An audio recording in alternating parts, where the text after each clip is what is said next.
On dit que le ciel au-dessus de Paris est l'espace aérien le plus sûr, le plus contrôlé au monde. Rien n'y entre, rien ne passe inaperçu. Un maillage invisible de radars, de caméras et de protocoles de défense enserre la capitale, veillant sur ses monuments et ses secrets. Mais il y a 22 ans, par un paisible après-midi de septembre, un homme qui avait autrefois piloté l'hélicoptère réservé au président de la République française a vu quelque chose qu'aucun radar, aucune caméra et aucun œil humain au sol n'a détecté. Là-haut, au-dessus des toits du palais de l'Élysée, au-delà des fins nuages qui dérivaient lentement, une figure radieuse est apparue, suspendue dans les airs, immobile face au vent. Une femme voilée, les bras doucement ouverts, comme si elle protégeait quelque chose sous elle. Il n'en a jamais parlé, pas à ses commandants, pas à ses amis les plus proches, pas même à sa femme jusqu'à aujourd'hui. Mais voici la question qui demeure. Si un homme à qui l'on avait confié la vie du président disait avoir vu la Vierge Marie au-dessus de Paris, le croiriez-vous? Son nom était Jean Dubois. Bien que la plupart de ceux qui avaient servi avec lui l'appelaient encore main de fer. Non pas parce qu'il était froid ou méchant. Loin de là. Mais parce que Jean avait la réputation d'être d'un calme inébranlable. En 25 ans d'aviation militaire au sein de l'armée de l'air française, couvrant 2 mandats présidentiels, il avait survécu à des tempêtes, des atterrissages d'urgence, des pannes de moteur et des moments où quelques secondes déterminaient si une vie était sauvée ou perdue. Rien ne le secouait. Rien ne le surprenait. Et certainement, rien de surnaturel n'avait jamais trouvé sa place dans sa vision du monde. Jean n'était pas hostile à la foi. Il avait grandi en Provence, allait à l'église avec sa mère, et baissait la tête avant les repas comme tout le monde dans son village. Mais en vieillissant, et à mesure que les responsabilités qui pesaient sur lui devenaient plus lourdes, son monde s'était rétréci à ce qu'il pouvait mesurer, confirmer et contrôler. À 1200 mètres d'altitude, disait-il souvent avec un sourire en coin, ce n'est pas la foi qui maintient un hélicoptère en l'air. C'est la physique. Voilà qui il était à cette époque. Un homme de discipline, de procédure et de précision. Un homme loyal à son pays, à sa mission et aux personnes qu'il avait juré de protéger. Mais sous cette façade stable se cachait autre chose. Quelque chose que presque personne ne connaissait. Un poids. 25 ans à transporter les dirigeants de la nation à travers des cieux imprévisibles laisse une marque sur n'importe qui. Jean le sentait chaque fois qu'il se réveillait avant l'aube, frottant la raideur de son épaule. Cette même épaule qu'il se blesserait plus tard, et qui le pousserait finalement à une retraite anticipée.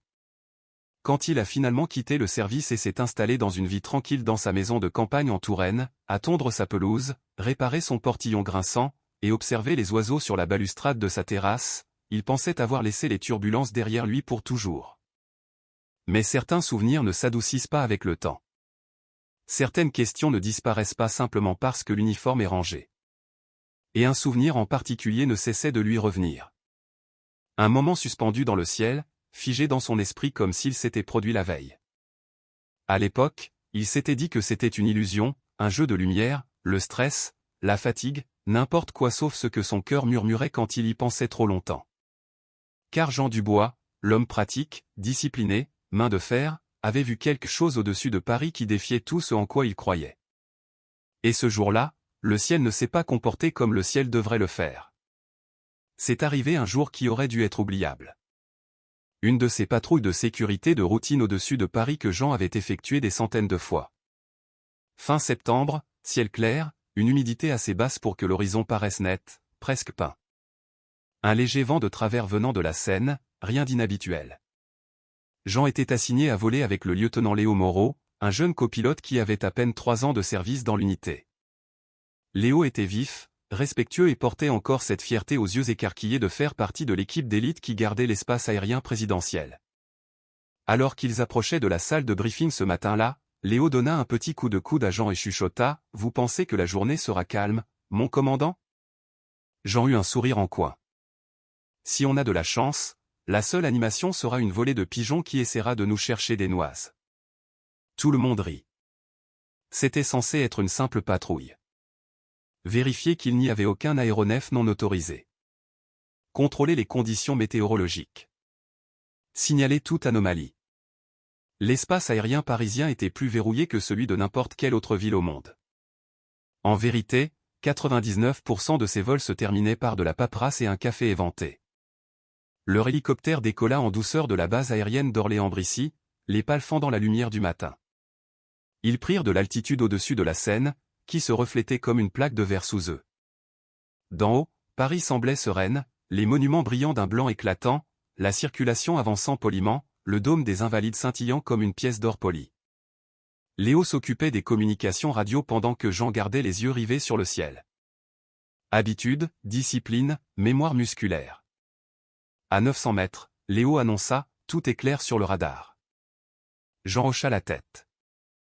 Visuels impeccables. On fait la boucle nord et on rentre. Rien d'inhabituel, rien d'alarmant, juste le ronronnement régulier des moteurs et la lueur rassurante du tableau de bord. Mais quelque chose semblait différent. Pas inquiétant, pas dangereux, juste. Différent. Comme l'air que l'on sent juste avant un orage que personne ne voit venir. Jean ne pouvait pas l'expliquer, même à lui-même. Mais des décennies passées dans le ciel avaient aiguisé ses instincts. Les pilotes savent quand le ciel parle, même s'ils ne peuvent pas le mettre en mots. Alors qu'il survolait le secteur nord, juste au-delà du parc Monceau, Jean remarqua un faible scintillement au loin. C'était subtil. Si subtil qu'il faillit le rejeter comme un reflet du soleil de l'après-midi.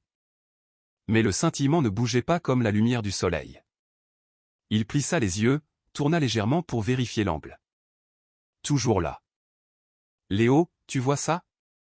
demanda-t-il. Léo se pencha en avant, scrutant l'horizon. « Voir quoi, mon commandant ?» Je ne capte rien. Jean ne répondit pas tout de suite. Quelque chose en lui hésitait, un instinct qu'il ne pouvait nommer.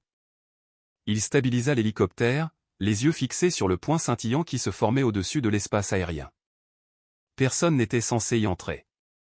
Et à ce moment-là, quelque chose au plus profond de lui murmura « Sois attentif ».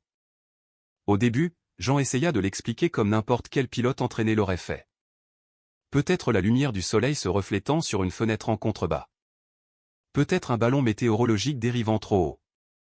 Peut-être même une de ces étranges inversions de température qui font que la lumière se courbe de manière bizarre. Mais aucune de ces explications ne collait. Le scintillement était au-dessus d'eux, bien plus haut que n'importe quel reflet n'aurait dû atteindre, et il ne dérivait ni ne pulsait comme la lumière le fait habituellement. Il était immobile. Suspendu. Jean inclina légèrement l'hélicoptère, faisant attention de ne pas effrayer son jeune copilote avec des mouvements brusques. Ses yeux restaient fixés sur l'étrange lueur qui se formait devant eux. Il ne clignait pas des yeux. Impossible. Léo regarda de l'horizon au tableau de bord. « Jean, qu'est-ce que vous voyez ? » Je n'ai toujours rien sur le radar. La voix de Jean sortit plus grave qu'il ne l'avait prévu. Je ne sais pas encore. Garde juste les yeux ouverts. Léo se pencha en avant, scrutant chaque direction. Mais de son côté du cockpit, le ciel semblait complètement normal. Jean stabilisa sa respiration. Son cœur ne s'emballait pas, mais il n'était pas calme non plus. Il y avait quelque chose de familier dans cette lueur, quelque chose qui ravivait un souvenir qu'il n'arrivait pas tout à fait à situer.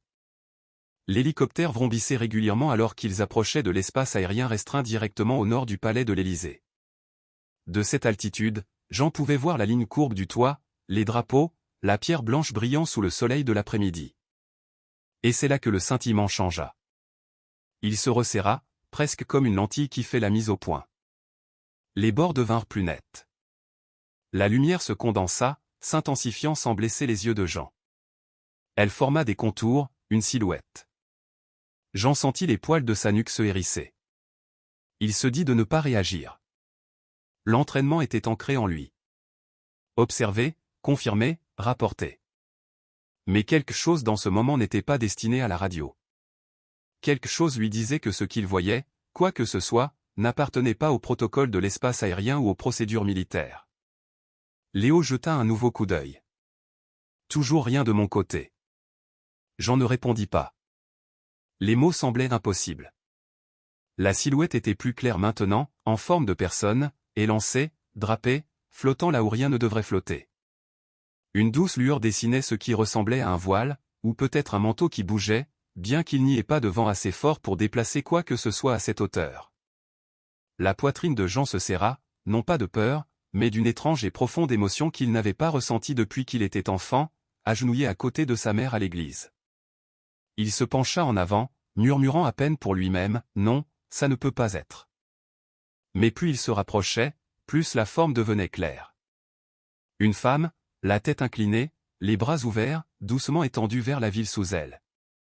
Et le ciel autour d'elle semblait incroyablement calme. L'hélicoptère ne vacilla pas. Les instruments ne clignotèrent pas. Tout à l'intérieur du cockpit restait ordinaire, si ordinaire que cela semblait faux par rapport à ce que Jean voyait à l'extérieur. La figure lumineuse planait à plusieurs centaines de mètres au-dessus du bord nord des jardins de l'Élysée. Des nuages passaient derrière elle, mais aucun ne la traversait. La forme restait simplement là, fixe, insensible au courant d'air qui tirait sur les pales de l'hélicoptère. Jean stabilisa l'appareil, mais ses mains tremblaient très légèrement, juste assez pour qu'un pilote de son niveau d'expérience puisse le remarquer. Une pression emplit le cockpit, pas lourde ou effrayante, mais quelque chose comme le silence juste avant un moment sacré à l'église, quand chaque son semble retenir son souffle. Léo sentit enfin la tension de son capitaine. « Mon commandant, qu'est-ce que vous regardez ? Vous me faites un peu peur. » Jean ne répondit pas immédiatement. Il ne savait pas comment. Il n'y avait pas de code militaire pour ça. Pas de rapport standard pour une figure lumineuse non identifiée qui semble ignorer la physique. Au lieu de cela, il demanda, « Léo, tu crois au miracle ?» Le jeune pilote cligna des yeux, complètement pris au dépourvu. « Je veux dire, ma grand-mère parle beaucoup de Sainte Rita, mais... » « Mon commandant, vous allez bien ?» Jean déglutit difficilement, les yeux ne quittant jamais la forme brillante. Il déplaça légèrement l'hélicoptère, non pas pour se rapprocher, mais pour avoir un angle plus clair. C'est là qu'il le vit. La tête de la figure était légèrement inclinée, pas parfaitement centrée, pas symétrique comme un reflet de lumière. Elle était inclinée doucement, naturellement, comme quelqu'un en prière. Et les bras, ouverts, presque comme pour accueillir. Une rafale soudaine frappa le côté de l'hélicoptère, les secouant assez fort pour que Léo attrape la poignée au-dessus de sa tête. Mais la rafale n'affecta pas du tout la figure. Pas même un scintillement, pas même un tremblement. Jean sentit quelque chose de profond en lui, quelque chose qu'il ne s'était pas permis de ressentir depuis des décennies, se réveiller. « Jean, je dois le signaler à la radio ?» demanda Léo nerveusement. « Non, » dit-il rapidement, se surprenant lui-même par la certitude soudaine dans sa voix. « Pas encore. » Léo le dévisagea. « C'est un drone ? Une fusée éclairante ? Une sorte de projection ? » Jean ne put que répondre « non. » Rien de tout ça. Pendant un instant, tout autour d'eux sembla devenir silencieux. Les pales, le vent, le bruit lointain de la ville en contrebas. Le monde semblait suspendu, comme si le ciel lui-même s'était arrêté pour assister à ce qui se déroulait. Jean murmura, à peine audible même pour lui-même, on dirait une présence. Et bien qu'il ne l'admettrait pas à voix haute, une autre pensée s'imposa doucement dans son esprit, on dirait elle. Comme les images de la Vierge Marie qu'il avait vues dans son enfance. Jean maintint l'hélicoptère stable, bien que chaque nerf de son corps fût en alerte. Trop en alerte. Quelle que soit cette présence, il ne voulait pas s'approcher davantage sans savoir à quoi il avait affaire. Des années à piloter pour des présidents dans des conditions imprévisibles lui avaient appris une chose, le ciel parle avant de se déchaîner. Et soudain, ce fut le cas. Une alarme stridente retentit. Un avertissement de cockpit perçant, sans équivoque. Terrain. Terrain. Remontée. Léo sursauta sur son siège. « Mon commandant, on est dégagé de tout. » Les yeux de Jean se portèrent sur l'altimètre. Parfait. Le radar, propre. La trajectoire de vol, sûre. Il n'y avait absolument aucune raison pour une alerte de terrain. Pas de bâtiment, pas de tour, pas de drone, pas d'avion à proximité. Pourtant, l'alarme cria de nouveau. Obstacle. Obstacle. Remontée. Le cœur de Jean martelait sa poitrine. Non pas à cause du danger, mais parce que l'hélicoptère réagissait à quelque chose qu'il ne pouvait voir. Quelque chose d'invisible pour les instruments mais pas pour lui. « Léo, » dit-il lentement, prends les commandes manuelles et maintient la position. Léo prit les commandes, la panique montant. « Jean, parlez-moi. Qu'est-ce qui se passe? Quel obstacle ?» Jean regarda à travers le pare-brise. La figure brillante, toujours planante, toujours immobile, se trouvait directement sur la trajectoire que l'hélicoptère aurait suivie s'il n'avait pas ralenti quelques instants plus tôt. Mais le système d'alerte n'aurait rien dû détecter. Il n'aurait pas dû se déclencher. Pas comme ça. Pas 2 fois. Il avait effectué assez de missions pour savoir quand une alarme était fausse. Et quand une alarme était un avertissement de quelque chose au-delà de la logique. Recule, ordonna tranquillement Jean. 2 degrés sud. Lentement et sûrement. Léo obéit instantanément, toujours confus et effrayé. Dès que l'hélicoptère s'éloigna de la figure, l'alarme cessa. Net. Silence. Léo se figea. Jean, c'était quoi ça? Jean ne répondit pas. Sa gorge était serrée. Pas de peur, mais de quelque chose de plus difficile à admettre. De l'émerveillement. Il réalisa alors, instinctivement, profondément, qu'il n'était pas censé voler plus près. Quelle que soit la présence, elle ne les menaçait pas. Elle leur disait simplement, pas par là. Jean expira, tremblant. Le système pensait que quelque chose était devant nous, dit-il finalement. Quelque chose d'assez dense pour être enregistré. Mais il n'y avait rien sur le radar, insista Léo. Jean hésita, puis dit la vérité, du moins une partie. Fais-moi confiance, nous devons garder nos distances. Il ne dit pas le reste à Léo. Pas encore. Pas que la présence devant lui ressemblait moins à un danger qu'à une main douce, une barrière protectrice. Alors qu'il se repositionnait, Jean jeta un dernier regard à la figure.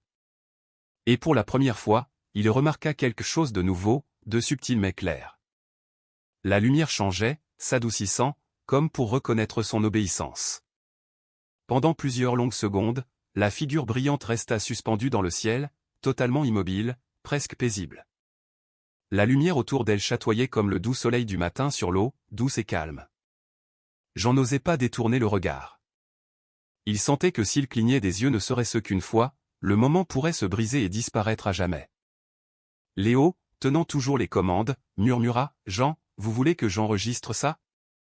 Que j'appelle le commandement, n'importe quoi. » Jean secoua la tête. Non, reste stable. Il n'était pas sûr de la raison de sa réponse, seulement qu'une partie de lui croyait que ce n'était pas quelque chose à diffuser au monde, pas quelque chose à perturber avec des radios ou des protocoles. Cela semblait sacré. L'hélicoptère plana en silence. Même le bourdonnement familier du moteur semblait plus silencieux, comme si l'appareil lui-même rendait hommage. Puis cela se produisit. Un bref scintillement, à peine perceptible, comme une flamme de bougie touchée par le plus fin souffle d'air. Le pouls de Jean s'accéléra. Il se pencha plus près du pare-brise. Les bords de la figure s'adoucirent. La lueur s'estompa pour devenir un blanc pâle. La forme voilée se dissolvait dans le ciel comme si elle se fondait avec les nuages. Léo, murmura Jean. Tu la vois maintenant? Quoi que ce soit. Léo balaya frénétiquement du regard. Rien. Je jure qu'il n'y a rien. Vous êtes sûr? Silence. Regarde l'espace au-dessus des jardins nord. Léo plissa les yeux. Mais le jeune lieutenant ne vit rien. Pas même le plus faible reflet. Et puis le moment se brisa complètement. La dernière trace de lumière, si radieuse, si définie quelques instants plus tôt, s'évanouit dans une dissolution douce, presque gracieuse, jusqu'à ce que le ciel retrouve son bleu ordinaire, imperturbable, inchangé. Disparut. Comme si elle n'avait jamais été là. Léo expira, tremblant. Jean, quoi que vous ayez vu, c'est parti maintenant. Jean ne répondit pas. Sa poitrine était serrée, mais pas de peur, plutôt d'une étrange douleur. Comme perdre quelque chose de précieux à la seconde même où il réalisait qu'il en avait besoin. Il rejoua le moment dans son esprit encore et encore. La tête inclinée, les bras ouverts, l'avertissement silencieux, la lueur presque comme un clair de lune sur de la neige fraîche. Ce n'était pas un drone, pas une fusée éclairante, pas une illusion d'optique, pas un reflet. Parce que Jean avait volé dans les pires conditions météorologiques, à travers des tempêtes qui déchiquetaient des appareils plus faibles, dans des situations où la lumière et les ombres trompaient même les meilleurs pilotes. Et jamais, pas une seule fois, il n'avait vu quelque chose comme ça. Léo parla de nouveau, plus doucement cette fois. Vous pensez que c'était quelque chose pour nous, ou juste pour vous? Jean ne bougea pas, ses mains se resserrant sur les commandes. C'était destiné à être vu, dit-il doucement. Mais peut-être pas par tout le monde. Il ne prononça pas la dernière pensée qui se formait dans son cœur. Et peut-être pas destiné à être compris. Pas encore. Jean et Léo retournèrent à la base une heure plus tard, atterrissant en douceur sur le tarmac de la base aérienne d'Orléans-Brissy. Le débriefing fut sans incident. Rapport de routine, signature de routine, mot de routine prononcé un jour qui avait été tout sauf routinier pour Jean Dubois. Il garda le silence. Il resta calme, comme on le lui avait appris. Mais cette nuit-là, quelque chose se produisit qui le secoua encore plus que la vision dans le ciel. Une tempête, l'un des plus grands systèmes tropicaux depuis plus d'une décennie, se dirigeait vers la côte ouest de l'Europe toute la semaine. Chaque bulletin météo mettait en garde contre de fortes pluies, des inondations potentielles, voire la possibilité d'une déclaration d'état de catastrophe naturelle. Les présentateurs de journaux télévisés parlaient d'un ton urgent. Paris pourrait être directement touché. Pourtant, vers 21h, quelques heures seulement après que Jean eut vu la figure lumineuse, la tempête effectua un virage soudain et violent. Les météorologues de Météo France fixaient leurs écrans radars avec incrédulité. Le changement n'était pas graduel. Il était net et immédiat, presque contre nature. Au lieu de se diriger vers le nord-ouest en direction de la capitale, la tempête vira vers l'est, puis le sud-est, dérivant sans danger vers l'Atlantique. En direct à la télévision, un analyste météo balbutia « Je ne sais pas comment expliquer ça. C'est sans précédent. » Jean était assis dans son salon, la télécommande à la main, fixant le tourbillon rouge sur l'écran. Sa femme, Monique, entra, tenant 2 tasses de tisane. « On dirait que la tempête nous a manqué, dit-elle doucement. » Mais Jean ne répondit pas. Son esprit reliait des pièces qu'il avait essayé de ne pas reconnaître. Monique remarqua l'expression sur son visage. « Tu vas bien ?» Jean déglutit difficilement. « Monique, les tempêtes ne bougent pas comme ça. Pas si vite. Pas avec cette précision. » Elle posa sa tasse, sentant quelque chose de plus profond. « Qu'est-ce que tu veux dire ?» Jean hésita. Un homme comme lui, pratique, analytique, entraîné à faire confiance aux instruments et aux données, ne parlait pas à la légère. Il avait passé sa vie à croire que le ciel suivait des règles, et il comprenait ces règles mieux que la plupart. Mais aujourd'hui, le ciel lui avait montré autre chose. « Je pense, dit-il lentement, que quelque chose s'est passé cet après-midi que je ne peux pas expliquer. Et maintenant, la tempête s'éloigne comme si elle avait été redirigée. » Les yeux de Monique s'adoucirent. Redirigée par quoi? Jean expira. Il ne prononça pas les mots à voix haute. Pas encore. Il n'était pas prêt.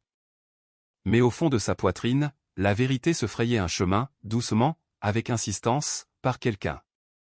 Quelqu'un qui planait au-dessus de la ville. Quelqu'un avec les bras ouverts. Quelqu'un qui était apparu au moment même où il gardait le cœur de la nation. Était-ce une coïncidence, de la chance, des courants de vent, ou quelque chose de protecteur? Jean secoua la tête, dépassé. Il ne savait pas, mais il savait une chose, quoi qu'il ait vu, quoi qu'il soit arrivé, ce n'était pas le fruit du hasard, et il ne pourrait pas l'oublier. Jean ne dormit pas bien cette nuit-là. Chaque fois qu'il fermait les yeux, la même image apparaissait derrière ses paupières. La tête inclinée, la douce lueur, les bras étendus au-dessus de Paris. Ni exigeante, ni menaçante, juste présente. À l'aube, il réalisa quelque chose avec un poids qui s'installa profondément dans sa poitrine. Il ne pouvait le dire à personne. Ni à ses commandants, ni à ses collègues pilotes, ni même à l'aumônier qu'il saluait occasionnellement sur la base.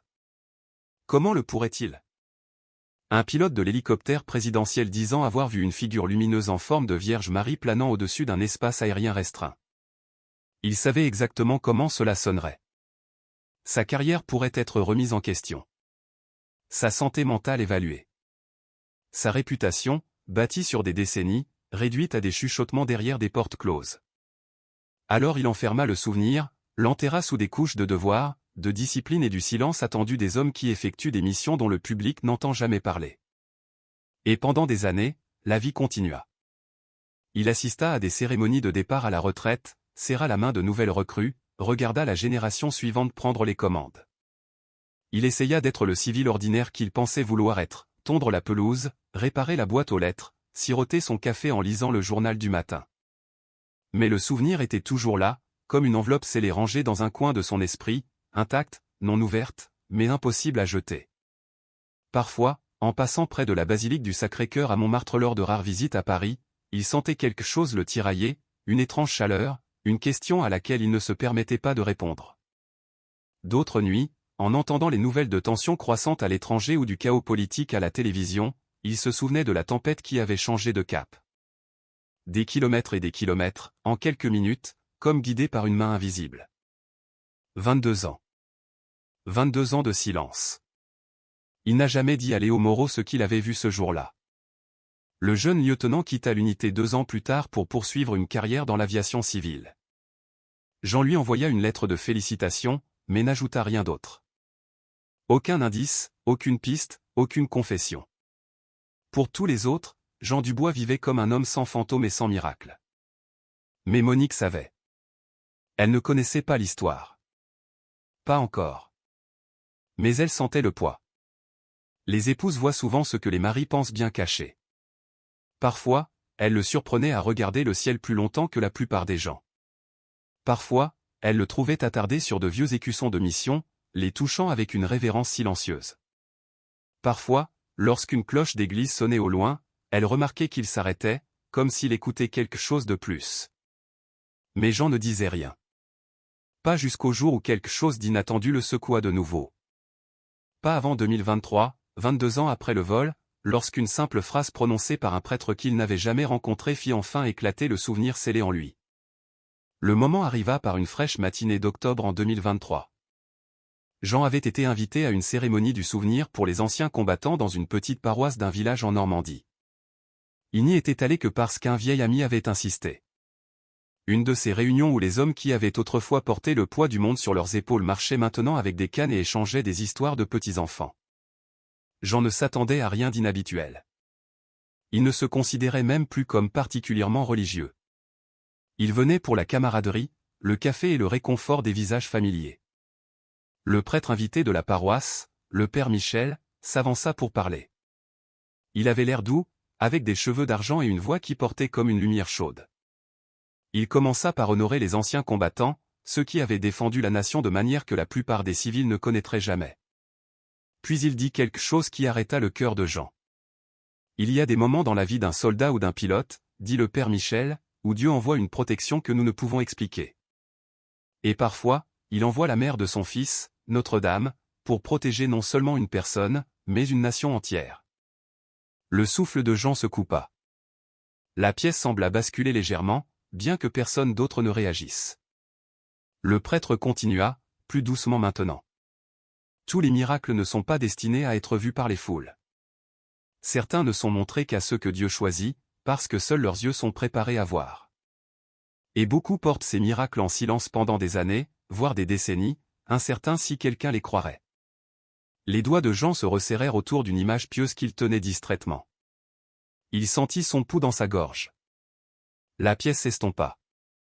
Les bancs en bois, la respiration murmurée, le léger craquement des vieilles bottes. Tout ce qu'il entendait était la voix du prêtre résonnant dans chaque recoin scellé de sa mémoire. Quand Notre-Dame apparaît, dit le père Michel, elle ne vient pas pour le spectacle, mais pour la protection. Elle apparaît au-dessus de lieux qui ont besoin d'être sauvegardés, de nations en tourmente, de dirigeants en danger, de peuples qui ont perdu leur chemin. Jean sentit quelque chose se briser en lui, comme un coffre-fort rouillé depuis longtemps. La tête inclinée, les bras doux, la figure brillante au-dessus du bâtiment le plus protégé de France, la tempête changeant de cap quelques heures plus tard. Tout revint, net et clair. Les derniers mots du père Michel le frappèrent comme un éclair. Et parfois, Dieu choisit un seul pilote, un seul gardien du ciel, pour être témoin de ce que les autres ne peuvent pas voir, parce que cet homme est destiné à porter une vérité en silence, jusqu'à ce que le moment soit venu. Jean ne respirait plus. Il ne réalisa même pas qu'il s'agrippait au banc devant lui pour se stabiliser. Pour la première fois en 22 ans, il sentit le souvenir non pas comme un fardeau, mais comme un appel. Et il sut absolument, que le moment de rompre son silence était enfin arrivé. Jean ne parla à personne après la messe. Il ne serra pas de main, ne s'attarda pas autour de quelques viennoiseries et du café dans la salle paroissiale, ne rejoignit pas les anciens échangeant des histoires de déploiement. Il se dirigea directement vers sa voiture, s'assit au volant et respira simplement. Pour la première fois, il ressentit quelque chose qu'il avait évité pendant plus de 2 décennies, le besoin de dire la vérité. Pas au monde, pas à l'armée, mais à la seule personne qui avait traversé chaque saison de sa vie, sa femme, Monique. Quand il rentra à la maison, elle était dans la cuisine, fredonnant doucement en triant le courrier. Elle leva les yeux, surprise par son expression solennelle. « Jean, tout s'est bien passé à la cérémonie ?» Il ne répondit pas tout de suite. Il tira une chaise et s'assit lentement. Les mains jointes comme un homme sur le point d'annoncer une mauvaise nouvelle. Le sourire de Monique s'effaça pour laisser place à l'inquiétude. Que s'est-il passé? Jean déglutit, sa voix basse. Je dois te dire quelque chose que j'aurais dû te dire il y a longtemps. Monique s'assit en face de lui, ses yeux doux. Quand tu seras prêt. Il prit une profonde inspiration. Tu te souviens de cette tempête en 2001? Celle qui devait frapper Paris mais qui a soudainement fait demi-tour? Elle hocha la tête. Bien sûr, tout le monde en parlait. Jean baissa les yeux sur ses mains. C'était le même jour, la même heure. J'ai vu quelque chose dans le ciel lors d'une patrouille de sécurité. Monique ne l'interrompit pas. Elle savait qu'il ne fallait pas le faire. Elle savait que ce n'était pas le genre d'histoire que l'on précipite. Jean continua, sa voix tremblante. Pas de peur, mais de la libération d'une vérité tenue trop serrée. J'ai vu une silhouette, brillante, planant au-dessus de l'Élysée. Aussi clairement que je te vois maintenant. La forme d'une femme, voilée, lumineuse, paisible. Il s'arrêta, le souffle court. Et les systèmes d'alerte ont réagi, Monique. Les instruments. Ils ont détecté quelque chose devant nous, quelque chose de réel. Ses yeux s'écarquillèrent, mais pas d'incrédulité, plutôt d'émerveillement. Jean poursuivit. Quand j'ai vu le prêtre aujourd'hui, quand il a parlé de miracles destinés à un seul témoin, de Notre-Dame protégeant les nations. Tout s'est mis en place. Tout ce que j'ai enfoui pendant 22 ans. Il la regarda enfin dans les yeux. Monique, je crois que j'ai vu la Vierge Marie. Un silence s'installa dans la pièce, doux et révérencieux comme la poussière dans un rayon de soleil. Monique tendit la main sur la table et prit la sienne. Mon chéri, murmura-t-elle. Je te crois. Des larmes que Jean n'attendait pas lui piquèrent les yeux. Non pas parce qu'elle acceptait son histoire, mais parce que sa foi en lui semblait être la dernière pièce d'un puzzle qu'il avait eu peur d'assembler. Monique se pencha plus près. Peut-être que Dieu a attendu jusqu'à aujourd'hui. Parce que maintenant, tu es prêt à porter cette vérité, non pas comme un secret, mais comme un témoin. Jean ferma les yeux, submergé. Pour la première fois depuis ce jour dans le ciel, il se sentit libre. Dans les jours qui suivirent sa confession, quelque chose en Jean changea. Silencieusement d'abord, comme une porte s'entr'ouvrant dans une pièce longtemps fermée. Pendant 22 ans, il avait évité les églises, les chapelles, tout ce qui ravivait le souvenir qu'il s'efforçait d'enterrer. Mais maintenant, il se sentait attiré, non par obligation, non par culpabilité, mais par une étrange et douce force, comme une boussole indiquant le nord après des décennies de dérive. Cela commença un matin tôt, quand il se réveilla avant le lever du soleil. Monique dormait encore. La maison était enveloppée de quiétude. Jean prépara du café, mais ne le but pas. Il se retrouva à regarder par la fenêtre de la cuisine, observant la faible lueur de l'aube toucher la cime des arbres. Et puis, sans le prévoir, sans savoir pourquoi, il attrapa ses clés. Monique ouvrit les yeux alors qu'il boutonnait sa veste. « Où vas-tu » demanda-t-elle doucement. Il hésita, puis murmura, « Je crois qu'il est temps que je retourne à l'église. » Elle ne posa pas de questions. Elle hocha simplement la tête et lui toucha le bras, comme pour bénir sa décision par son silence. Jean conduisit jusqu'à la basilique du Sacré-Cœur à Montmartre, un endroit devant lequel il était passé d'innombrables fois mais où il n'était jamais entré. Ses hautes portes et ses arches de pierre semblaient différentes maintenant. Pas imposantes, mais accueillantes. À l'intérieur, la messe du matin venait de se terminer. Les derniers paroissiens sortaient par l'allée latérale. Des bougies vacillaient près d'une statue de la Vierge Marie, leurs flammes tremblant dans l'air doux. Jean s'approcha lentement, comme un homme marchant vers une vérité qu'il avait fui pendant la moitié de sa vie. Il se tint devant la statue, la figure familière, la tête inclinée, les bras ouverts, exactement comme celle qu'il avait vue dans le ciel. Il ne s'agenouilla pas tout de suite. Il ne savait pas quoi dire. Un pilote entraîné à résoudre les problèmes avec précision se tenait soudainement impuissant devant un mystère qu'il ne pouvait ni mesurer ni expliquer. Finalement, il murmura, « Si c'était vous, si ce que j'ai vu était réel. Montrez-moi comment le porter. » Une chaleur emplit sa poitrine. Pas dramatique, pas écrasante, juste assez pour adoucir les endroits gardés en lui. Assez pour faire taire les doutes qu'il avait habités pendant des décennies. Puis il fit quelque chose qu'il n'avait pas fait depuis qu'il était un garçon en Provence.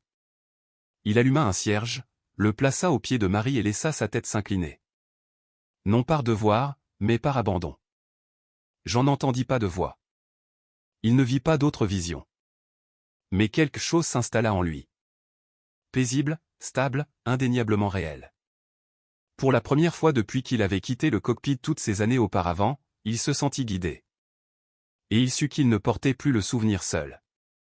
2 semaines après sa visite au Sacré-Cœur, Jean assista à une réunion privée pour les militaires à la retraite, une table ronde annuelle où pilotes, commandants et officiers de sécurité partageaient des expériences de leurs années de service. C'était généralement un lieu de rire, de vieilles histoires et de débats bon enfant sur qui avait eu le pire déploiement. Mais cette année-là, quelque chose de différent s'agita en Jean. Il était assis en silence parmi des hommes qu'il respectait, des hommes qui avaient vu le danger, la perte, le sacrifice et les miracles de survie à leur manière. Le modérateur demanda si quelqu'un avait une histoire qu'il n'avait jamais partagée, une leçon apprise, un moment qui l'avait marqué. Il y eut une longue pause. Puis Jean sentit quelque chose le pousser doucement de l'intérieur.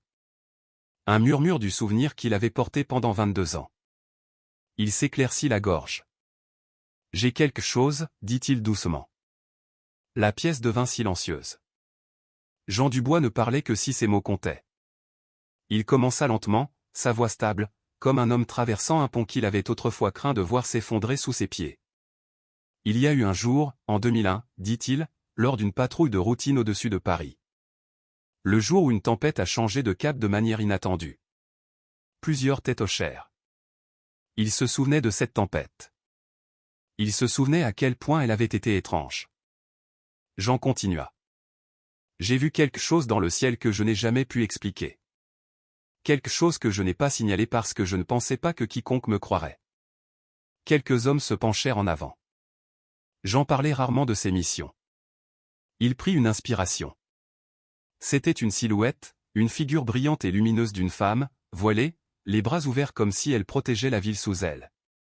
La pièce était absolument immobile. Je pensais que je perdais la tête, mais le système d'alerte de l'appareil a réagi. Quelque chose était là, même si les instruments ne pouvaient pas l'identifier. Il fit une pause, laissant le silence s'installer, laissant leurs esprits absorber ce qu'il avait porté seul. Et après avoir entendu un prêtre parler récemment, j'ai réalisé que ce que j'avais vu n'était peut-être pas destiné à l'armée.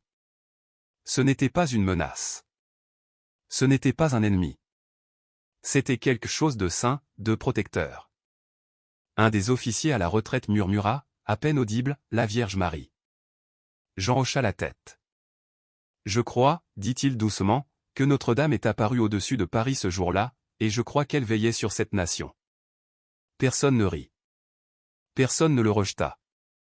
C'étaient des hommes qui avaient regardé la mort en face, des hommes qui avaient vu des choses qui défiaient la logique, des hommes qui comprenaient que le monde était bien plus étrange et bien plus sacré que les civils ne le sauraient jamais. Un général au fond de la salle prit enfin la parole. Jean, merci. Certaines vérités ont besoin de temps pour être dites. Un autre pilote ajouta, et certains signes ont besoin des bons yeux pour les voir. Jean sentit quelque chose se détendre en lui, comme un poids finalement déposé en terre sainte. Il avait dit la vérité, non pour prouver quelque chose, non pour chercher des louanges, mais simplement pour honorer le moment qui avait changé sa vie. Et en sortant de la salle de réunion dans l'air frais du soir, il leva les yeux au ciel, non pas en cherchant, mais en étant reconnaissant. Car il savait maintenant. Il ne l'avait pas imaginé. Il ne l'avait pas mal interprété. Et il n'avait pas été seul dans le cockpit ce jour-là.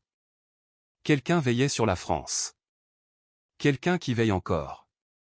Si cette histoire a touché votre cœur, même de la plus petite manière, nous vous invitons à rester avec nous dans ce voyage de foi, d'espérance et de miracles silencieux que Dieu place encore dans notre monde. Des histoires comme celle de Jean nous rappellent que le ciel est plus proche que nous le pensons, et que Notre-Dame continue de veiller sur chacun de nous, nos familles, nos foyers, et oui, même sur notre nation. Si vous avez senti quelque chose s'éveiller en vous en écoutant, n'hésitez pas à aimer cette vidéo.